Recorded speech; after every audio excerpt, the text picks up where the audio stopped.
Agosto de Warriors, the time has 1512. come! Rally to Un me! ejército For de honor and victory! 18,000 hombres cruza la frontera. En apenas 3 semanas, uno de los reinos más antiguos de Europa dejará de existir como entidad independiente. Navarra, el pequeño reino pirenaico que había sobrevivido durante 700 años, está a punto de ser borrado del mapa. Pero esta no es solo la historia de una invasión militar.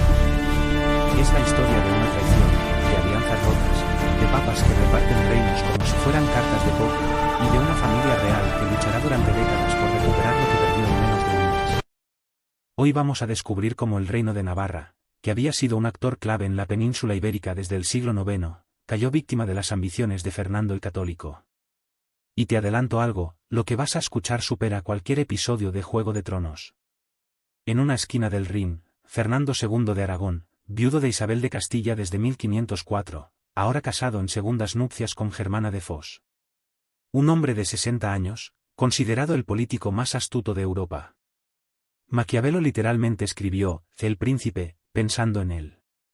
Fernando tiene un problema, necesita expandir sus territorios y asegurar la frontera norte de España. En la otra esquina, Catalina de Foix y Juan de Albret, los reyes de Navarra. Jóvenes, inexpertos en el tablero de la alta política europea, pero legítimos herederos de un reino independiente. Su gran error será intentar mantener la neutralidad en un mundo donde no había espacio para los neutrales. Y el contexto, Europa está en plena guerra de la Liga de Cambrai. Francia y España se disputan Italia. El Papa Julio II cambia de bando constantemente.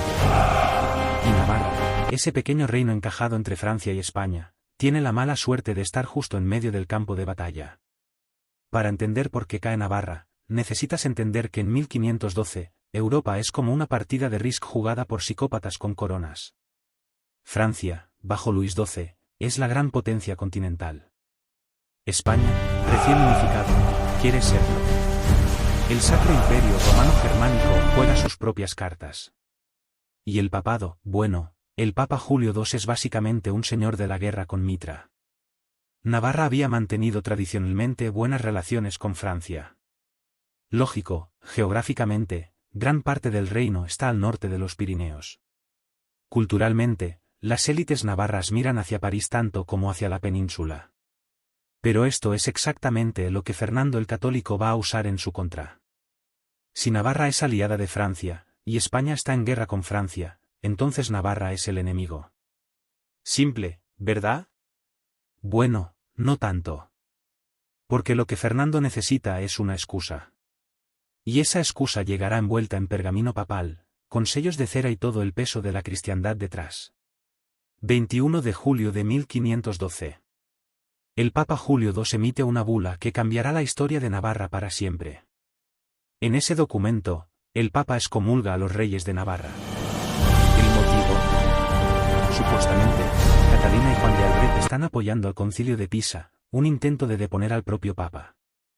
Además, se les acusa de estar aliados con el cismático rey de Francia. Ahora bien, aquí viene lo interesante. Esa bula es tan conveniente para Fernando el Católico que muchos historiadores sospechan que él mismo la orquestó. De hecho, algunos documentos sugieren que la bula fue redactada prácticamente en la corte española. Pero la jugada maestra no es solo la excomunión. La bula declara que Navarra queda en interdicto, y que cualquier príncipe cristiano puede conquistarla. Es como si el Papa hubiera puesto un cartel de «gratis, llévelo», sobre un reino entero. Y Fernando no va a dejar pasar esta oportunidad. Julio de 1512. Mientras la tinta de la bula papal aún está secándose, Fernando ya tiene un ejército listo en la frontera. El duque de Alba, Fadrique Álvarez de Toledo, recibe el mando de 18,000 hombres. Veteranos de las guerras de Italia, tropas profesionales, artillería moderna. Frente a ellos, Navarra puede reunir quizás 6,000 soldados, mal equipados y peor organizados. El 21 de julio, el ejército castellano-aragonés cruza la frontera por 3 puntos diferentes. El 25 de julio cae la ciudad de Tudela sin apenas resistencia. Los días 26 y 27 de julio caen Olite y Tafalla. Las guarniciones navarras se rinden o huyen. El 30 de julio, el ejército de Alba está a las puertas de Pamplona. Los reyes de Navarra intentan organizar la resistencia, pero es inútil. Las ciudades abren las puertas. La nobleza navarra, dividida, no sabe si luchar o negociar. El 24 de agosto de 1512, apenas un mes después del inicio de la invasión, Catalina y Juan de Albret huyen hacia sus territorios franceses en Béarn.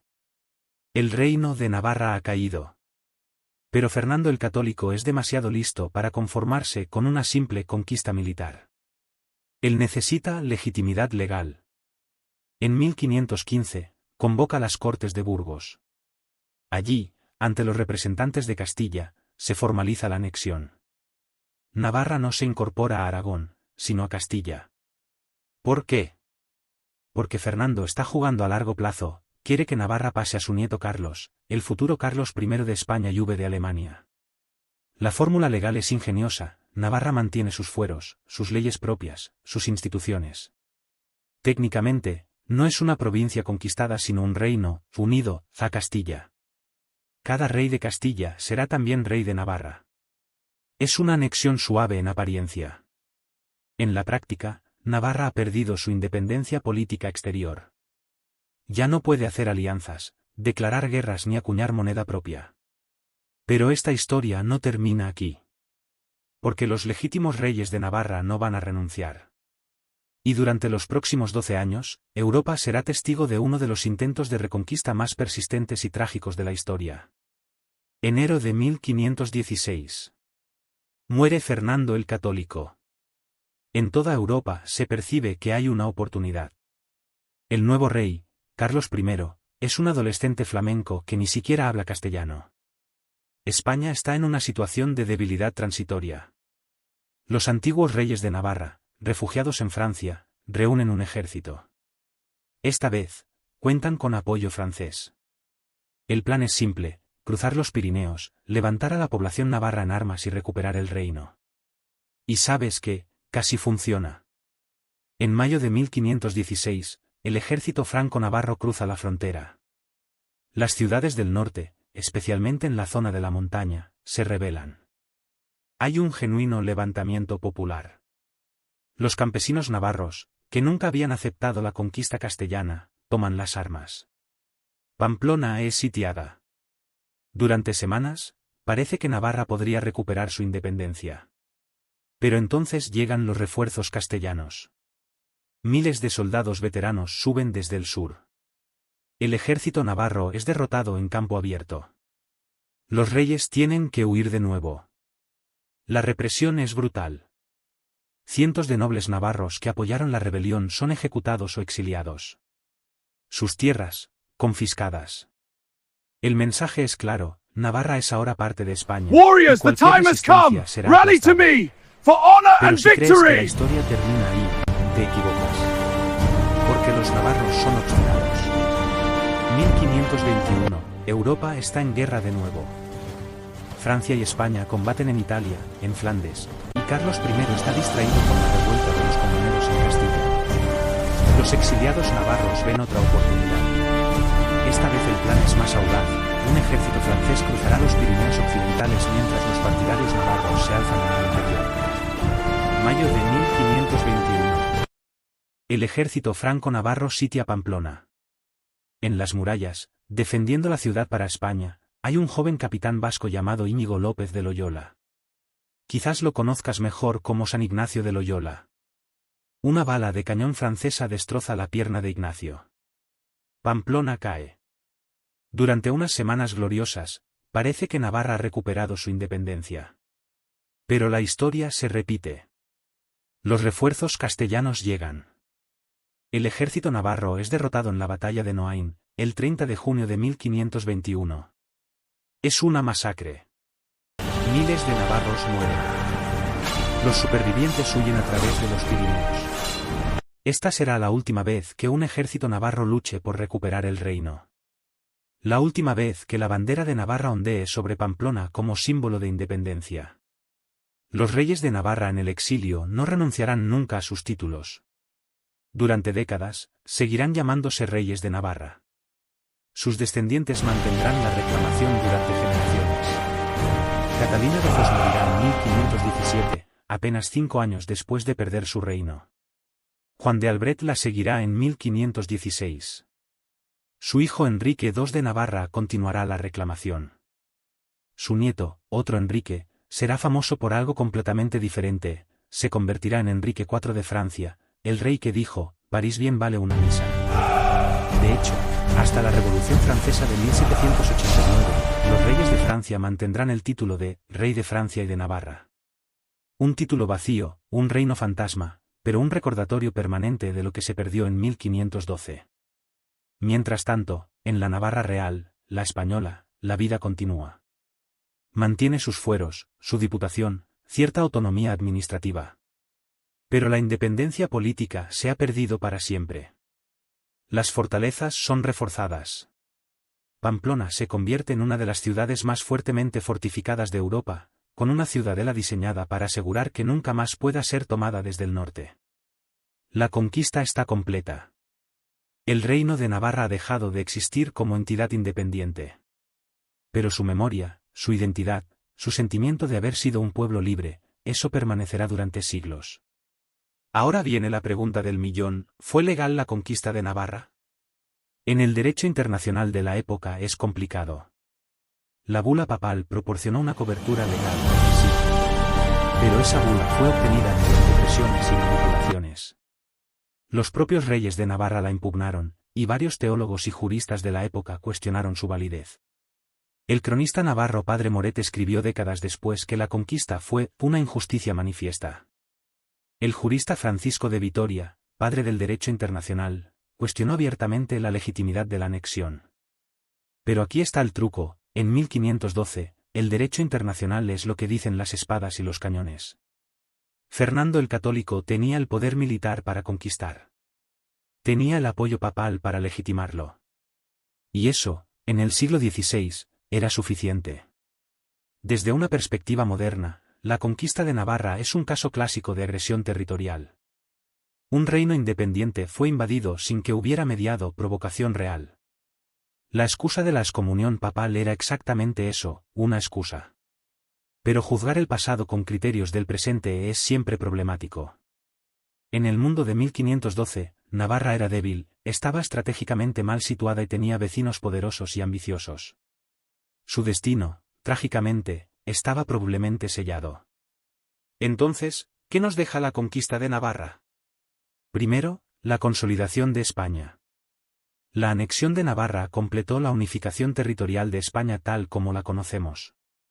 Sin esa conquista, la historia de España sería radicalmente diferente. Segundo, el nacimiento del foralismo. La resistencia navarra a la centralización castellana creó una tradición de defensa de los fueros, de los derechos históricos regionales, que influirá en toda la historia española posterior. Las guerras carlistas del siglo XIX tienen sus raíces, en parte, en la memoria de 1512. Tercero, una identidad persistente. A diferencia de otros reinos medievales que desaparecen sin dejar rastro emocional, Navarra mantuvo durante siglos un sentimiento de identidad diferenciada. Incluso hoy, muchos navarros sienten que su tierra tiene una historia única. De hecho, todavía hoy el debate sobre 1512 no está cerrado en Navarra. Hay quien ve la conquista como una anexión forzosa que nunca debió ocurrir. Otros la ven como una integración natural en un proyecto español más amplio. Y otros simplemente la ven como historia antigua sin relevancia presente. Lo que es indiscutible es que la conquista de 1512 cerró un capítulo de 7 siglos de historia independiente navarra. Un reino que había luchado contra romanos, visigodos, musulmanes y cristianos. Un reino que había sido cuna de dinastías, escenario de leyendas como la de Roncesvalles, puente entre la península y Europa. Todo eso terminó en 3 semanas de agosto de 1512. La historia de la conquista de Navarra es la historia de cómo los grandes devoran a los pequeños. De cómo la geopolítica destruye la independencia. De cómo un pequeño reino, atrapado entre 2 gigantes, no tuvo más opción que desaparecer. Pero también es la historia de la resistencia. De un pueblo que no aceptó pasivamente su destino. Que luchó, una y otra vez, incluso cuando las probabilidades eran imposibles. Que mantuvo viva su memoria, su identidad, su orgullo. Fernando el Católico ganó. España se consolidó. El reino de Navarra desapareció de los mapas. Pero 500 años después, seguimos hablando de ello. Seguimos recordando lo que se perdió en 1512. Y quizás eso, en sí mismo, sea una forma de victoria. ¿Conocías esta historia? ¿Crees que la conquista fue justificada o fue una agresión injustificable? Déjame tu opinión en los comentarios. Y si quieres que siga contando historias fascinantes de España que probablemente no te enseñaron en el colegio, suscríbete y activa la campanita. Nos vemos en el próximo vídeo. Hasta entonces, recordad, la historia siempre tiene más capas de las que parece.